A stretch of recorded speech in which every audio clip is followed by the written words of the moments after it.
Okay, we're going to do a very quick creativity workshop now, a creative thinking workshop. I have one simple belief when it comes to creativity. I don't believe in talent.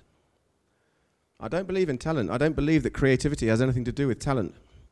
I've worked with people who are apparently unbelievably talented, and they couldn't produce any ideas. I've worked with people who were apparently stupid, and they produced amazing ideas.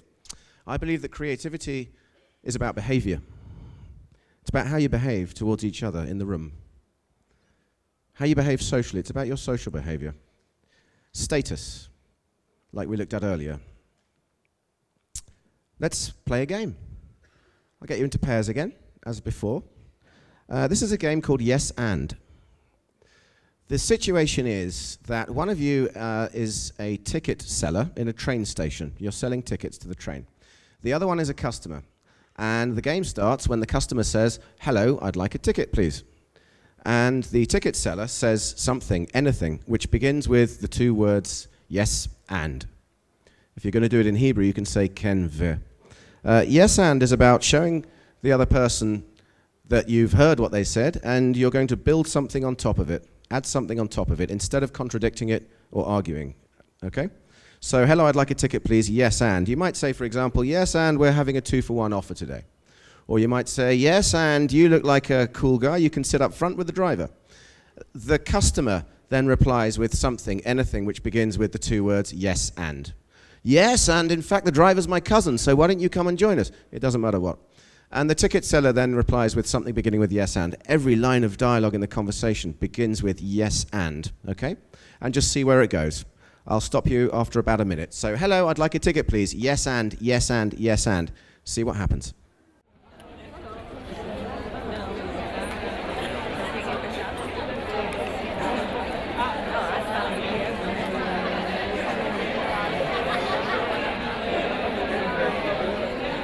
Okay, if you'd just like to stop for a second, I'm going to modify it now.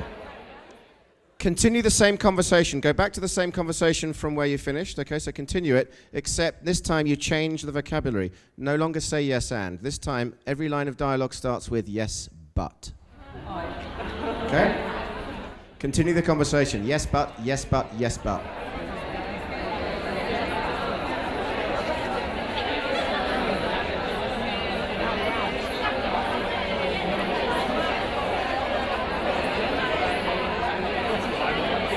Okay, let's stop there before you beat each other up. So, hands up who would say that yes, but produced an argument. Did it produce an argument? Yeah. It's interesting because I never told you to have an argument. The instruction was not argue. The instruction was just to do with vocabulary. And yes, but automatically produces an argument. Did you find that the relationship between the characters you were playing became hostile with yes, but? No. It usually does. Yes, but has the effect of destroying our imagination, destroying the other person's imagination, killing the idea that we're discussing. Like a civilian in a battle, in a war zone, the idea gets killed in the crossfire of this battle, and it's a battle for social status. That's what yes, but is. It's a way of saying I'm high status, you're low status, and you better remember that. Yes and is the opposite. Yes and gives status to the other person. Yes and says, hey, you know, you're not such an idiot. Yes and pushes you both forwards into the future. It forces things to happen. It forces action. The best marketing says yes and to the audience. The worst marketing, which is most marketing, says yes but to the audience. Say, well, you thought something about our product, but you're wrong. It's much better to have an insight, a psychological insight, about what the audience wants and say yes and to that insight. Say yes and to your colleagues at work, especially in brainstorms, which is about pushing ideas forward into the unknown. Say yes and to your market as much as you possibly can. Say it to your bosses, say it to your subordinates, say it to your suppliers, your agencies especially. Say it to your agencies. If you're crazier than them, then they'll start behaving a little bit less crazy themselves, because they'll try and make you sane again.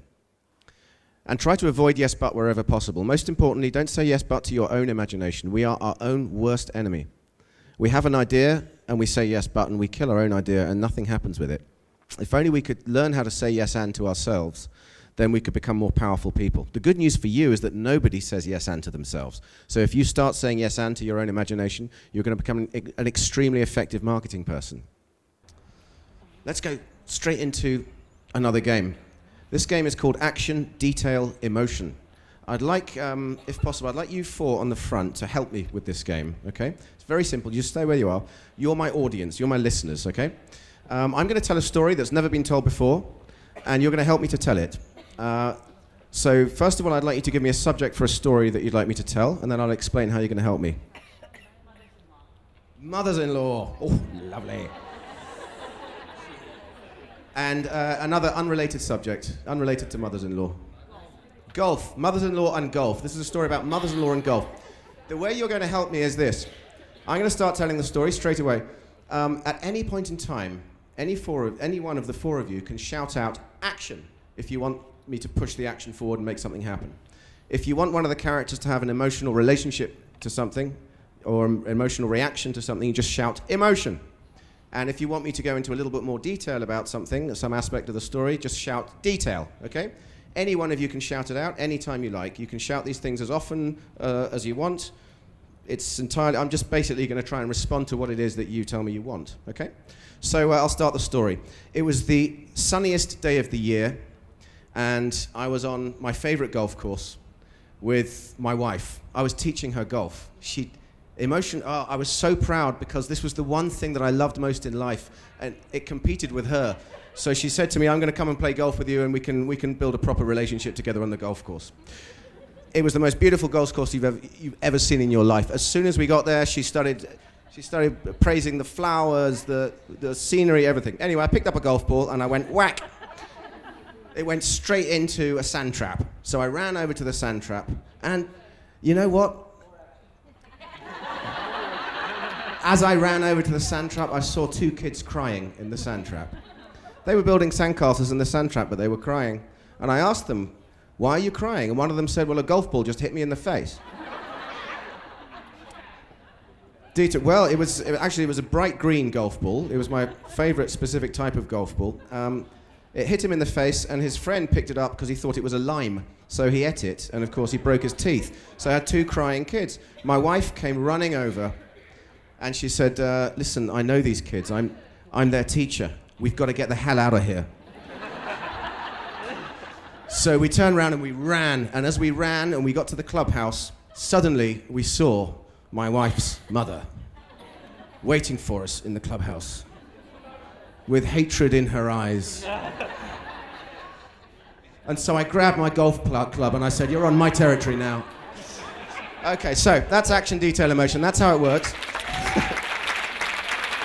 Thank you very much. Now it's your turn. Turn to your partner. One of you is the storyteller, one of you is the listener. The listener gives the storyteller a subject that they want to hear a story about.